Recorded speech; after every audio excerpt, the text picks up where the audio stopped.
Watershed Restoration at Stroud Water Research Center. He holds a Master's of Engineering in Engineering Science and a Bachelor's in Environmental Resource Management from Penn State University. Matt manages a restoration program that integrates current science into restoration implementation and demonstrates how to maximize ecological and water quality outcomes while serving the needs of communities. Further objectives include leveraging resources, demonstrating improvement of public program spending on conservation work, and improving conservation policies. So let's thank Matt for being here today.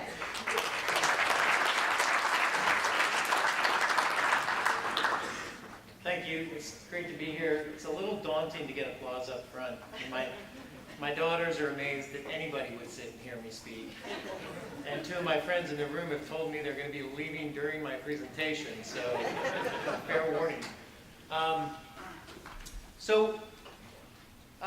This will be a little higher level presentation and not so much in the weeds, but I think particularly in the context that there is this focus on riparian forest buffers in 102 and in our TMDL work and PRPs, to dig in a little bit to, why does this keep coming up? Why are people so focused on riparian forests? And why do we care? So first, a little bit about Stroud.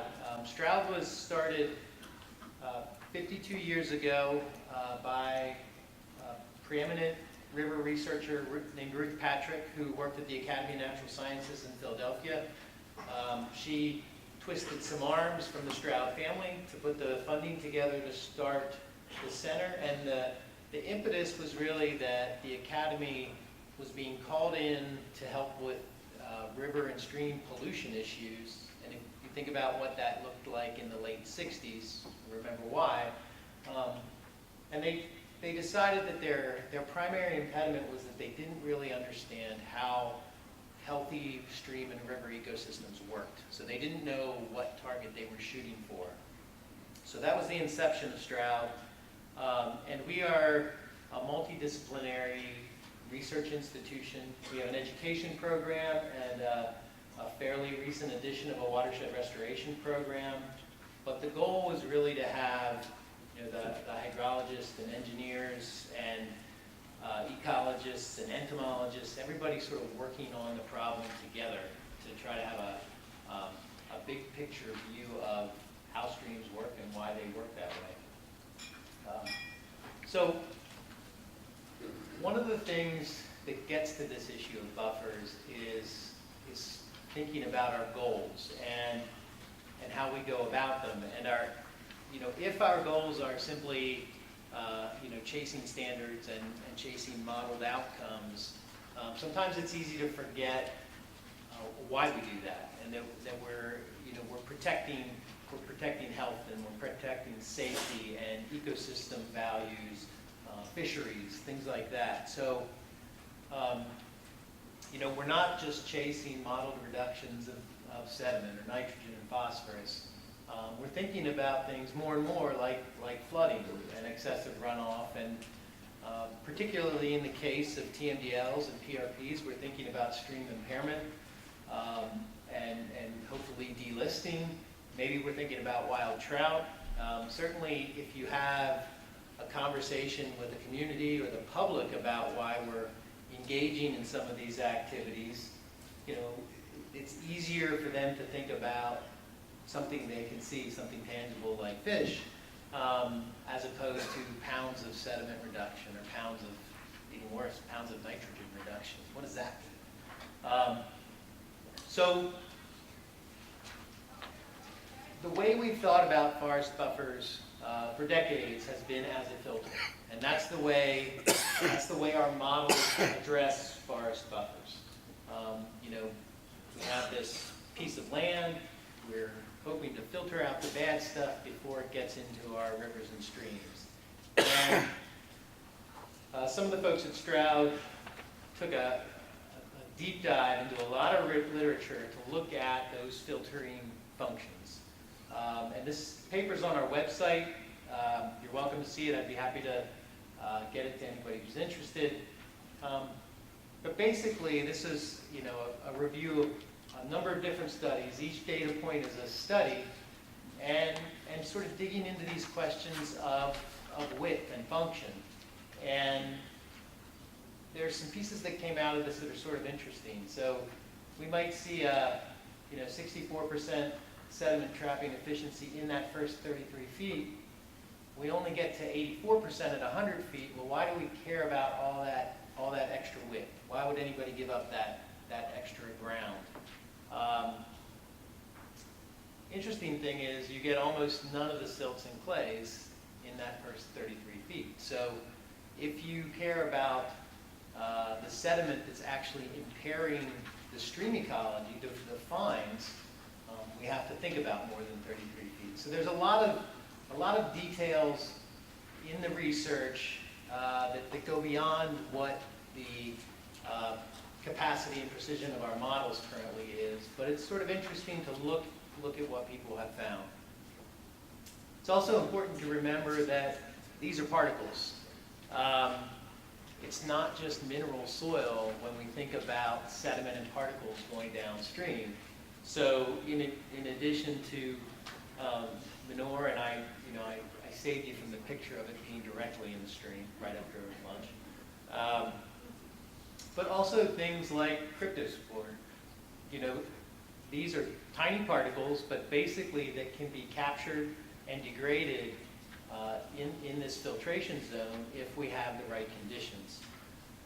Beyond the particles, we know we can filter things out like herbicides, pesticides, like atrazine. And this is obviously not dependent on the trees so much, but the soil conditions they create, the microbial community that exists within the organically rich soil.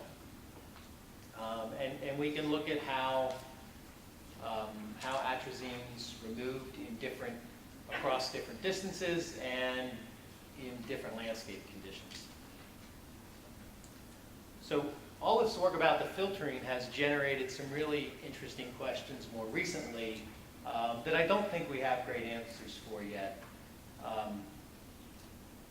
There's a lot of research going on now about flow paths, and should we be focusing more width on areas that are in greater flow paths? And what's happening if we have concentrated flows crashing through the buffer and not getting any treatment? And maybe most importantly, if we're doing a great job managing our watershed, how important is the buffer? And I think those are things where there's work going on, but we don't have detailed answers to yet. But the rest of the story is not about the filtering. And this is the part that we don't capture in our models, but really gets to the focus on buffers sort of beyond their model reduction values.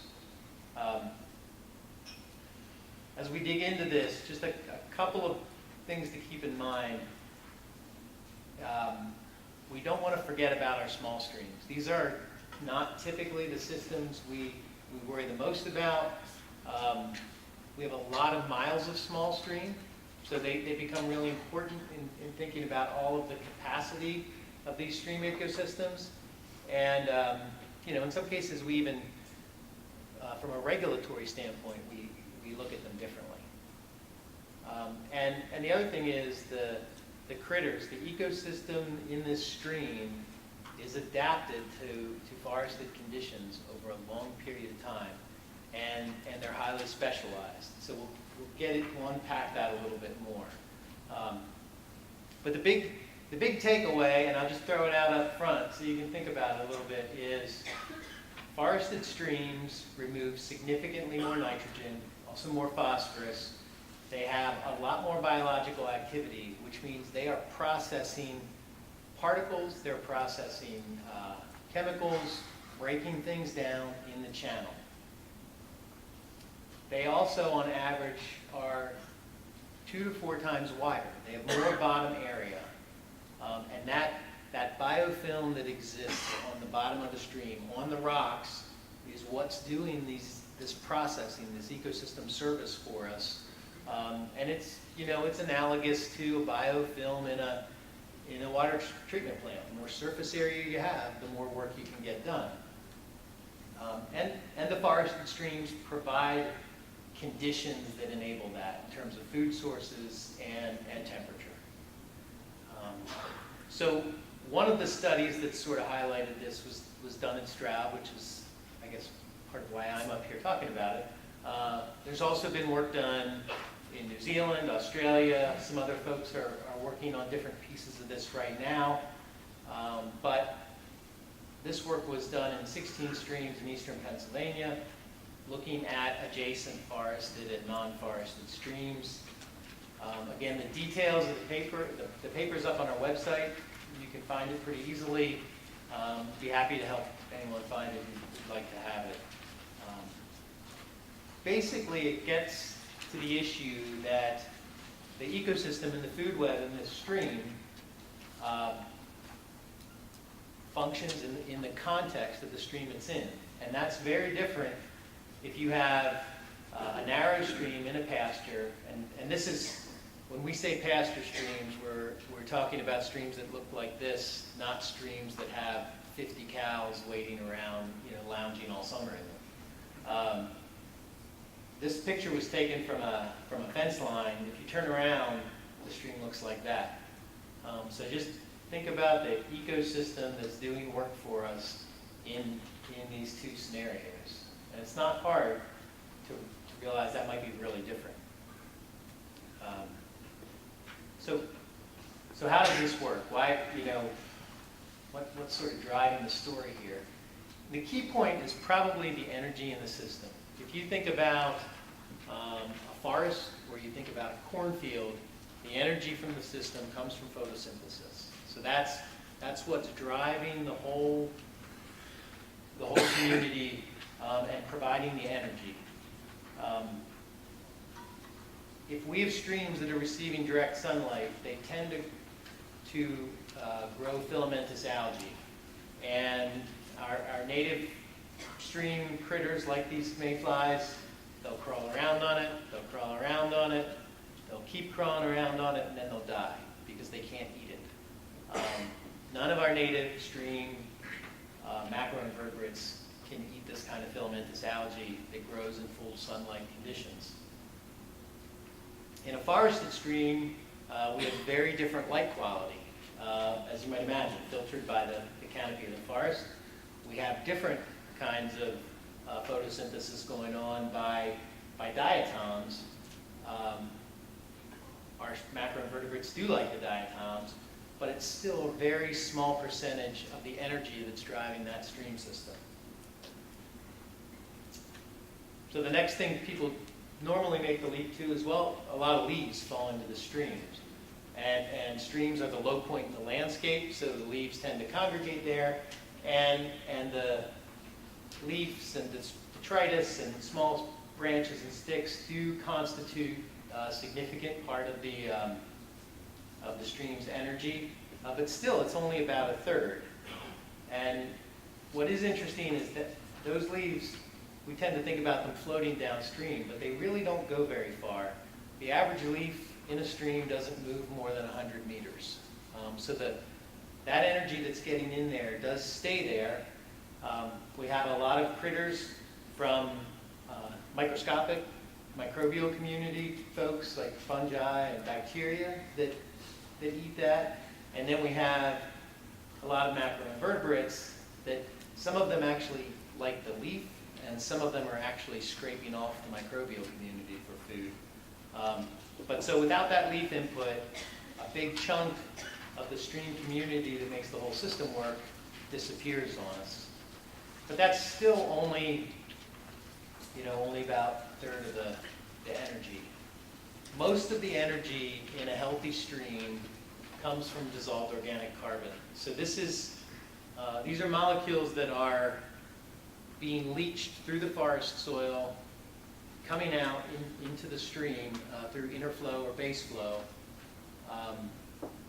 And basically it's the leaf matter, rich organic soil that's leaching into the stream that drives most of the energy in the stream.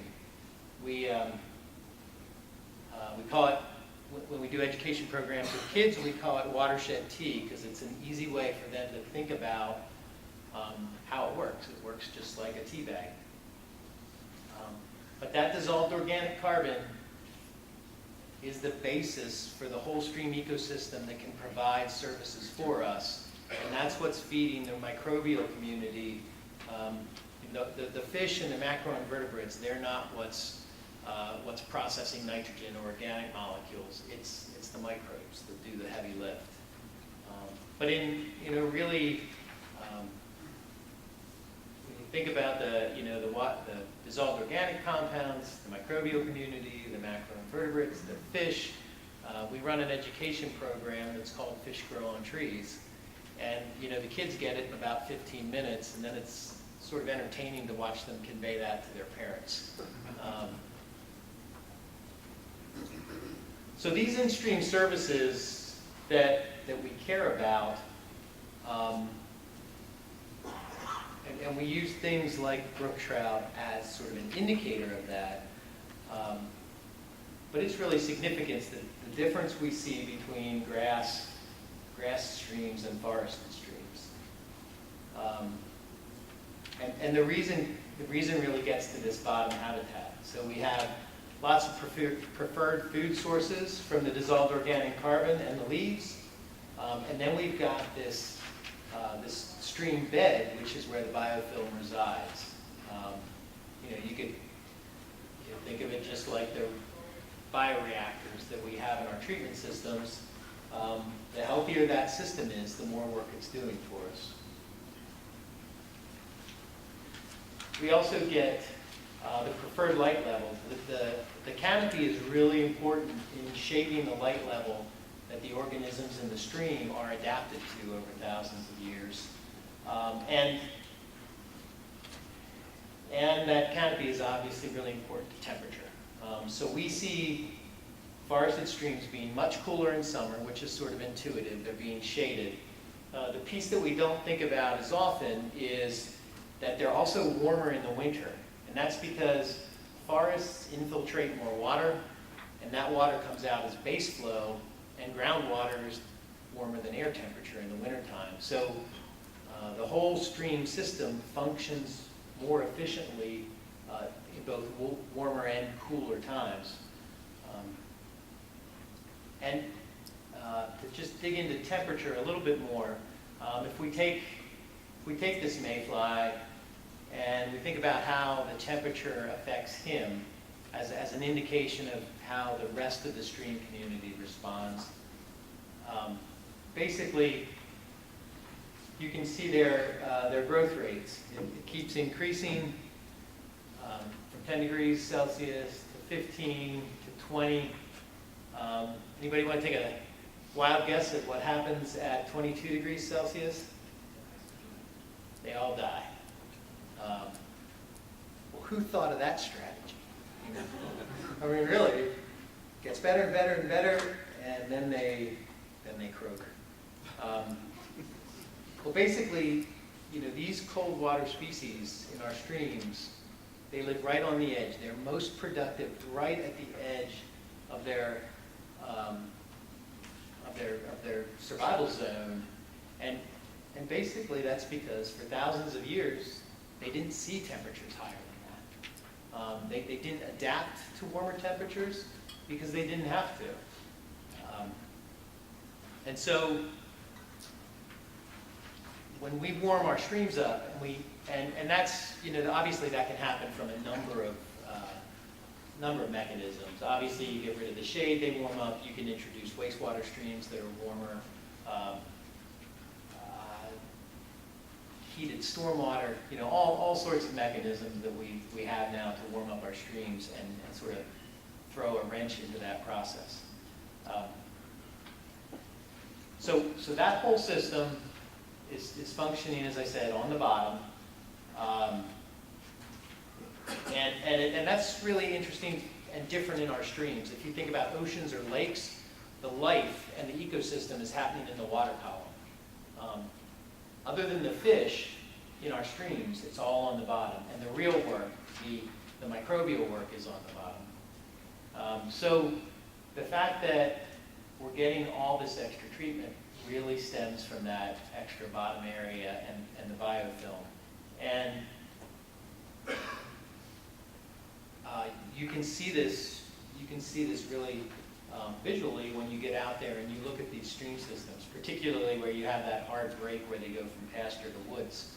And basically it's because grasses put their roots out into water and they collect sediment and they narrow the channel, so you get a very uniform depth to the channel, and they just keep encroaching until basically the ability of those roots to resist erosion, comes into balance with the hydrology of the system.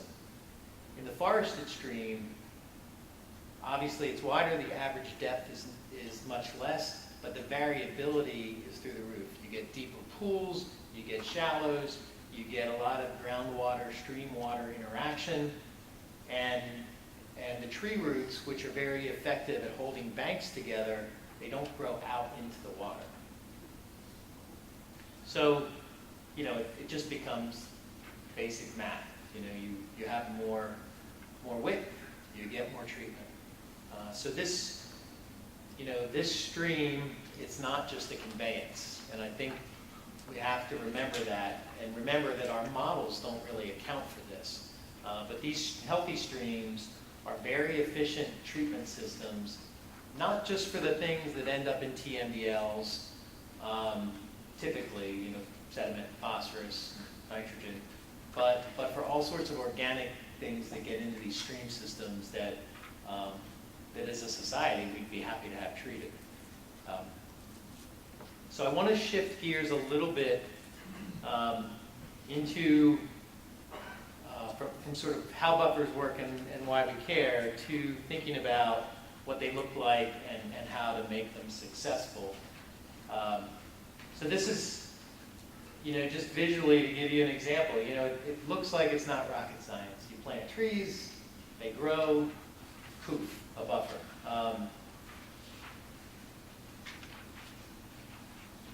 This is an example from Lancaster County, one of the earlier buffer projects that was done in southeast Pennsylvania. A little bit of patience, 15, 20 years makes a huge difference in the streams. This stream now holds reproducing wild trout. And it was basically accomplished by the forest. So while that seems pretty simple, actually having successful buffers is different than just planting them. And I want to dig in just a little bit to how that works and some thoughts about this buffer establishment and success. The most important thing, if we're thinking about planting buffers, whether it's for recreation, for Chapter 102, or for our TMDLs, is that you want to plant them thinking about maintenance and establishment on the back end. So planting buffers, people like to think, oh, they should be randomized. Well, you plant a randomized buffer, you can't maintain it. We plan our buffers often based on the mower deck widths of wherever the buffer's being established. So if it's if they're parks maintenance guys, we want to know how they maintain that grass normally, because we need to keep this mode as they get established. If it's on a farm, I want to know what his cutter bar width is. We're gonna make this easy to maintain. We also learned the hard way that while deer can be a problem and we have to worry about them, what was wiping out our new buffer were voles and mice. They were just chewing them off at the base, and this wasn't really a big issue for the folks we talked to about afforestation on the forestry side, because they were doing it up in the mountains, they were afforesting timber cuts. We forgot that the people we really should be talking to first were orchardists and nurserymen who deal with establishing plants in really rich, fertile soils. And their word for it is clean culture.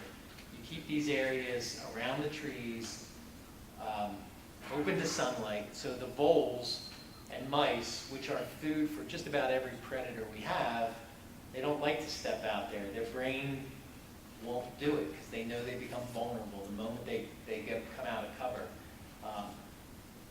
And so we learned some lessons the hard way about taking care of our trees, and that if we do it right, we can have tremendous success.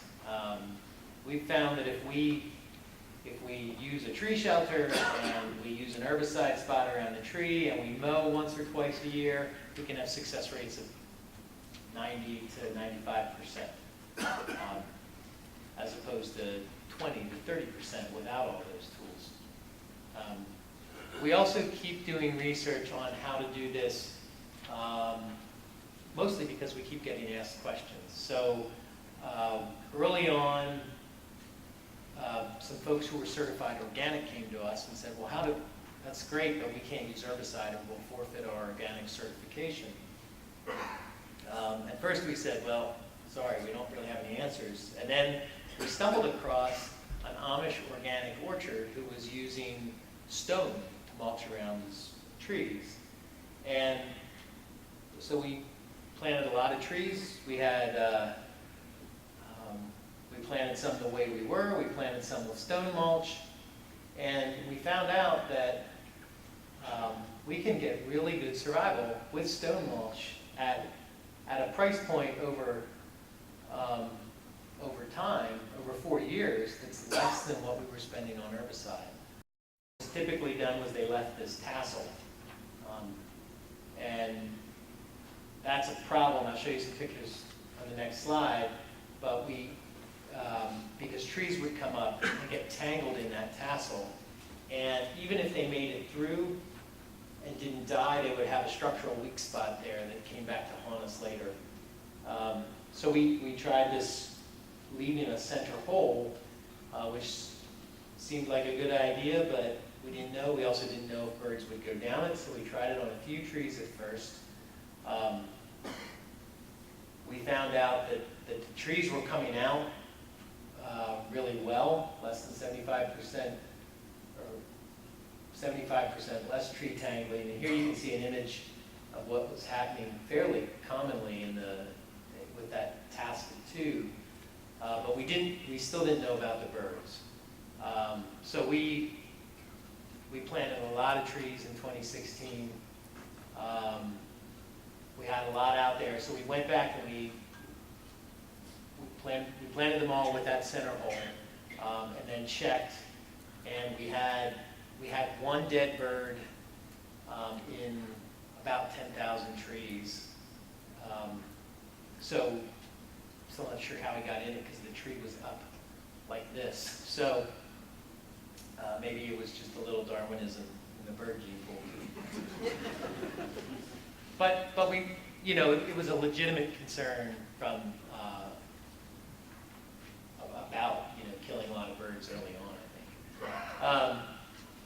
We also have a tremendous invasive plant problem in Chester County, and we were losing people, not just we, but a lot of people were losing trees because vines in particular were coming up inside the tubes. And it made a lot of sense. We had these open fields, we plant trees, put the tubes on, perfect bird perches. Birds would come, right before they take off, they leave us a present and head out, and then those seeds germinate. So particularly bittersweet had been a big problem in tree shelters. So there's a guy at Penn State named Art Gover who knows more about herbicides and pesticides than any other 10 people I know. He suggested thinking about pre-emergence. We built this highly sophisticated applicator unit to get the right dose, and we looked at two dosing levels because we were concerned about contact, and this was a little bit atypical use to try to prevent the germination of those seeds. We found a 42% reduction where we used snapshot. We were having some problems because the snapshot only works for 3 months, And so we found out that the higher dose didn't make any difference. But then we wanted to look at a second dose, or maybe a different active ingredient to see if we could do better. So this had become our predominant problem in southeastern Pennsylvania, and we really wanted to solve it. So we looked at a separate pre-emergent herbicide called Rout and hit them with both. And we also hit them just simply with 2 doses of ALS, and found that dosing them in February or March and then again in May gave us a 96% reduction in the vines in the tube, which has really been a godsend in terms of keeping these trees alive. We also commonly have an issue that a lot of the programs that we plant trees with, they require certain survival rates, and we have a difficult time getting shrubs to live because the tall tubes, which protect them from deer, don't suit the multi-stem structure of a lot of the shrubs. And so what happens when we use shorter tubes to keep them alive, we just created these deer lollipops, which are very attractive. We always had deer in our lollipop stands. We tried some biodegradable fencing that was a colossal failure. And we also tried some welded wire fence. We found that within a year or 2, we could get a really dense, lush stand of shrubs in maybe a 10 by 10 square, and then pull the fence, and they were established enough that while there was deer browse, they didn't wipe them out, and they would spread through the sites. So that's sort of our buffer story, and the establishment and following up what thinking about not just planting them, but all these details of how you get them to survive is really important. And I think I've got a few minutes left, so I want to go way out on the ledge so you guys can chop the branch out from underneath me. We came to buffers as being important to streams because we were looking at the stream and trying to figure out how it worked. And as we keep looking at streams and looking at buffers, we have a lot of discussions about watershed restoration. And rather than thinking about particular techniques, we come at restoration from trying to establish processes. Sorry, I missed the timer on this slide. But so rather than thinking about specific techniques or approaches, we're trying to reestablish the processes of a natural stream system. And it's really important to remember as we do that while it's convenient to have a stream here at a certain place, that's not how they work. And to a large extent, when we're successful at pinning them down to a certain place, what happens is we're creating, if we did it right, maybe a stable conveyance, but we're not really restoring a natural ecosystem. I think the folks in Vermont have done some really interesting work, and you can tell just from the title of it that they're approaching it a little differently. They don't call it stream restoration, which is a word we use, or a phrase we use all the time that we all have different definitions of. But they call it river corridor planning, and they're recognizing that these streams are active in a corridor, and that's one of the reasons why we are such advocates for buffers, because those buffers create a bit of a corridor, and they give the stream a little bit of room to move around. If you look at some of the products Vermont's produced, I think it's really interesting. Sometimes we have streams in places that are really difficult. We've got to get them through bridges and culverts. We've got a lot of infrastructure around in some places.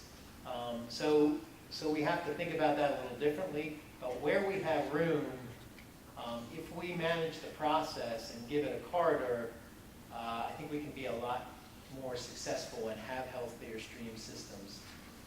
This is the White Clay Creek watershed. This is a reach that's maintained in meadow for a long-term ecological research study. And just to give you a little, sort of that aerial perspective, this is what the stream looks like. The banks are about 3 feet, 4 feet high. We maintain it in a meadow setting. This part's mowed so we can get people in and out conveniently for educational purposes. But when you look at these banks from the side, there's erosion there. The stream's actively moving across the floodplain. But we know, in spite of being able to hammer a bank pin in and show a fairly aggressive erosion rate because this stream's moving, via survey, we know that the channel volume is staying the same. And we know that the floodplain is aggrading. So this reach is a net sink. Even though it's exactly the sort of reach that would trigger, ooh, we should get in there and lay the banks back and do this and that. And I think we need to remember that, erosion is a natural process, and the reason our models don't handle it well is because it's really easy to measure mobilization of sediment from a stream bank. It's really hard to incorporate storage and fate in a model, and so we don't. Most of our models treat every mobilized particle of sediment as if it's going down to the ocean. We just don't account for storage. And we can see it all the time. We just model this stream and compare it to what we know. So if you look upstream, this reach was afforested. This was livestock pasture. It was afforested about 20 years ago. And this is what we see. This stream is stable. It's wider. You can see that already. It's much less active in the floodplain, based largely on tree roots. You can see there's still active erosion, but this is taking place over years and years, and there's very little lateral migration. You can begin to see the variability in the habitat just from the photograph. And in this photo, you can see the stream has an older forest up above, so there's a small amount of woody debris coming down over time. Most of this was recruited from this fairly new forest, and you can see here's another one we're about to recruit. But we're very intentional about in this research reach tagging and measuring the movement of all of these chunks of woody debris, and they don't move very fast in the system. Just coming back to the sediment issue again, there's some work being done with LiDAR right now to look at aggregation and degradation of sediment streams. It's really interesting, and this imagery is from Mike Hickman at the Center for Watershed Protection. So the blue areas are areas that over an 8-year span are showing loss, and the red areas are showing aggregation of sediment.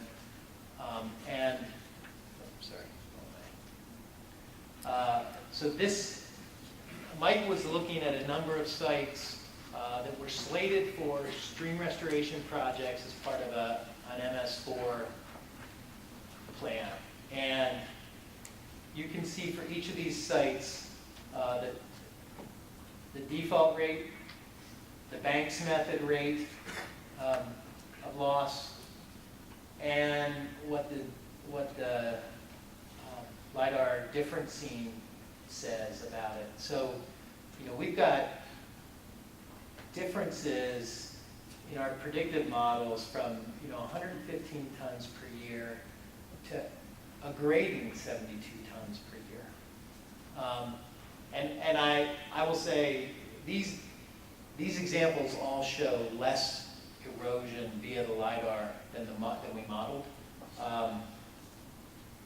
There are places where there's more loss than we're modeling, obviously, because our models don't handle this well. But I just wanted to tee that up and put it in front of you. I think over the next 10 or 15 years, we're going to look at sediment in our streams very differently. There's a lot of research to go into this, and it's really hard to incorporate the fate side of the sediment transport mechanism into the models like map sheds or GWLF that we use for TMDL development. A couple more slides that I thought might be of interest to the group. In terms of stream restoration, one of the things that we're seeing, you see used a lot more in the Northwest and in western part of the country, is the incorporation of woody debris into restoration projects. Not just root wads to protect outer exterior corners on the banks, but the incorporation of woody debris structure to give variability to the habitat. And I think there's a great fear about introducing wood in our streams on the municipal side. People are worried about bridges, culverts, and some of that's warranted in some cases. But what we found is this wood moves far less than you might expect, and that's without it being anchored and used structurally. So, this is all natural wood in a system that's moving through the system very, very slowly. This can get really messy in permits, but one of the things about wood is that it allows the stream to respond and be dynamic, and you may eventually erode behind it. The stream may push over here. The wood will reshape. It's much cheaper. It's much more flexible than using massive rocks to set grade controls. And it sort of reinforces the idea that these streams are dynamic systems, and there are some perils from tying them in place, not the least of which is on the ecological side. And we really need to remember that as we, for TMDLs, MS4 plans, we're chasing sediment and phosphorus reduction numbers. But at the end of the day, that stream's not going to be delisted because of the new modeled sediment reduction numbers. The stream gets delisted or not based on the ecological community in the stream. So they'll be out sampling macroinvertebrates, and so in addition to reducing those loads, we have to think about habitat, we have to think about temperature and shade, and other mechanisms as we approach this restoration work that often get marginalized or sort of lost in the discussion as we chase those modeled reduction goals. So I'll stop there, and happy to take questions if we have time.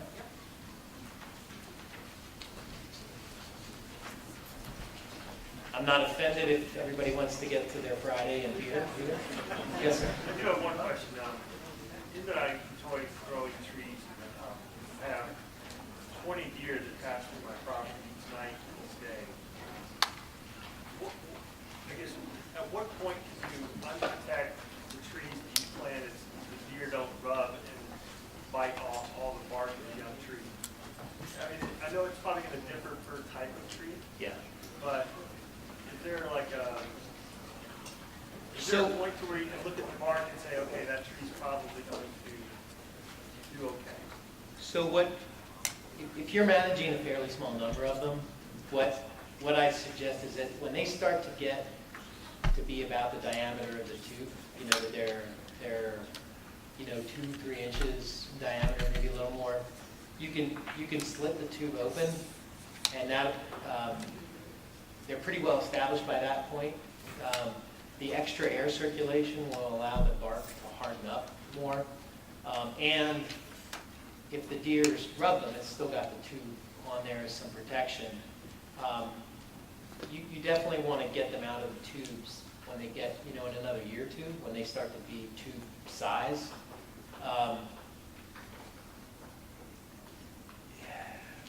we've seen a really variable response. You know, it depends on how many deer you have, how aggressive your deer are. I think the more trees you have, the better off you are, because when you put them out there and they look like signposts, you know, you'll get bucks, dominant bucks that just go rub every tree because it's my territory. If you have a lot of trees, it looks more like the woods, and then they'll just pick one or two. So that's not a great answer, but that's all I got. Yes? Your non-herbicide method for protecting the base of the trees, the stone, how far out do you extend the stone? It didn't look like the diameter was the whole tree thing. Yeah, so the first time we tried it, we had a diameter that was more than like 2.5 feet. That's a lot of stone to carry the trees out. And we had really good success right off the bat. And it was actually another organic orchard guy who said, I don't think you need that much. So right now we have trees that have a diameter of about 14 to 18 inches around them, and they've only been that way for about 1.5 years, but we don't have mortality there. So I think we're going to be able to get away with a pretty small diameter protection zone around it. And is the tree able to not allow it to pinch off the bark at that young location? I mean, it's going to... Yeah, so the tree's in a shelter surrounded by the stone mulch. So we haven't seen it be a problem. I will say, you know, if you're using limestone to do that, you know, you might not want to do that around a pin oak or something that's more pH sensitive. So you might want to think about your species a little bit if we try that, because I don't think we'll get great survival in trees that like acidic soils if we're using limestone, obviously. And I think one of the next things on our agenda is to try river gravel or something like that. I'm not sure, you know, the to be modified really knits together nicely because it has no fines. If it's loose gravel, we may not have the same kind of success, but we'll try it and find out. Yes, sir. How thick is a stone mulch? It's probably 2.5, 3 inches around the tube. It tapers out a little bit as it goes out. It's about a half of a 5-gallon bucket for the smaller diameter ones at each tree. Yes. Typically, we use the hardwood mulch. What is the reason to do herbicide or stone mulch instead of using regular wood mulch as your control? So voles love wood mulch, and I think they're attracted to the smell of both mulch and I'm sure when you plant trees, containerized trees, that they can smell that nursery dirt and they go right there. So we don't typically use mulch anymore at all. We try to, you know, get that. Well, either we have the stone or we have a sprayed herbicide circle to make an area that the vole and mice have to be exposed in, so that when they go out there, either they don't because they're afraid, or hopefully something eats them quickly. Yes, sir. In your stream bank restoration projects, are you starting to get away from trying to cut back the additional sediment-laden soils on the edges of the streams and allowing them to meander more? Is there a different methodology that you're recommending them? So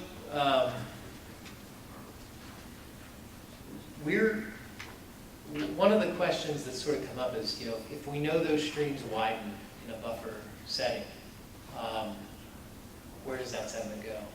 And that's proven every bit as complicated and variable as we would have thought.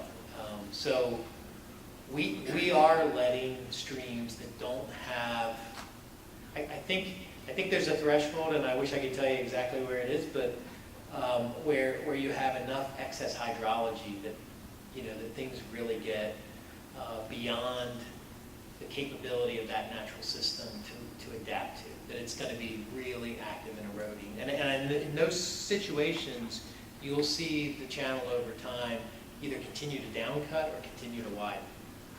If you have a stream that's simply mobile, we think that between trees and maybe more active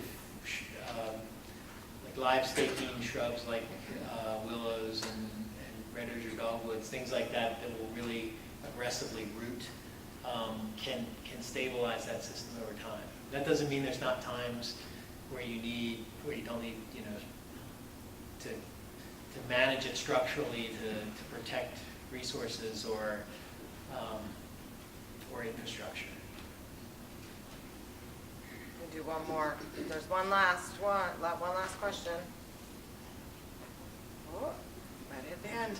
Okay, thank Thanks, you very Matt. much.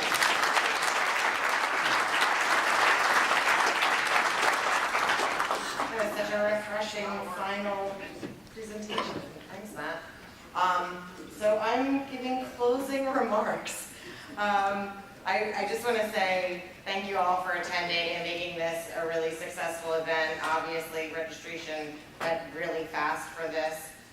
If this is the type of thing that you would like for your local conservation districts to do more of, please let us know. It's our honor to be able to provide you with this kind of event. And again, thank you to every single conservation district staff person who put in time and effort to put this all together for your benefit, everyone. I hope you have a safe drive home. Please leave us your evaluations and pick up your certificates and enjoy your lovely weekend.